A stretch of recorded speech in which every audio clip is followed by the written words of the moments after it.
right now we're supporting over 100 languages, but we are asked often for languages that we don't have in the portfolio currently, but that allows us to then seek the engines that are supporting those languages so that we can incorporate that into our workflows, right?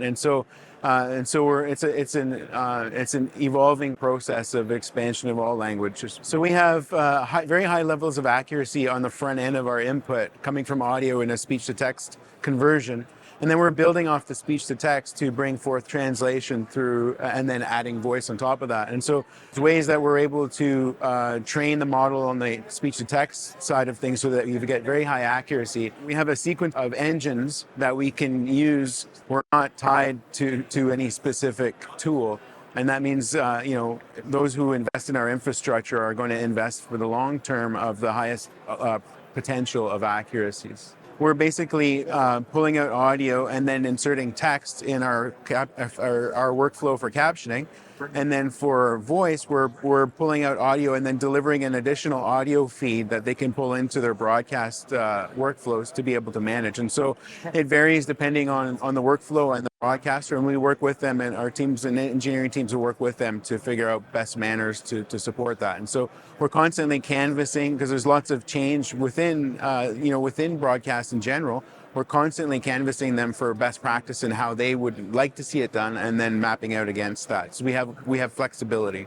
We're using ASRs primarily to convert speech to text, and so we're using these engines in different stages to manage the output. And accuracy is something that we manage very, very closely, right? And so the origin of our business is providing closed captions, which is in regulated industries segments, and where the regulators are mapping out accuracies, right? And so conforming to that accuracy requires very close attention to that. And so we have accuracy teams that are constantly doing that. Now that also carries through. So for accuracy and captioning, we use the NER measure, which is an internationally recognized metric for measuring. And so we have the NTR measure, which is the sister of that mechanism for managing translation accuracies, and our teams are focused on that as well, because we're enforcing or reviewing and enforcing accuracies on the delivery, but we're also working upstream in assessing all the best engines that are out there. So we want to make sure that we're getting an accurate picture. With LEXI Voice, we're seeing latencies of probably around between 5 to 8 seconds.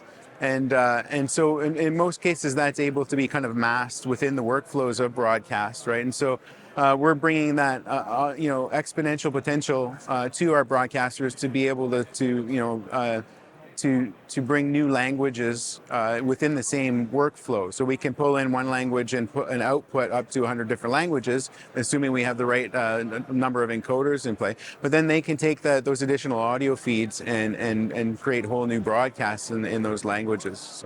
So you can see now that LEXI in action here. And what we're doing is a speech-to-text conversion as our first layer. Based on what I'm speaking into this microphone, you're seeing a direct text output from that. And then we're adding the layer, in this case, of a Spanish translation to text, which is a latency of probably about 2 seconds after this.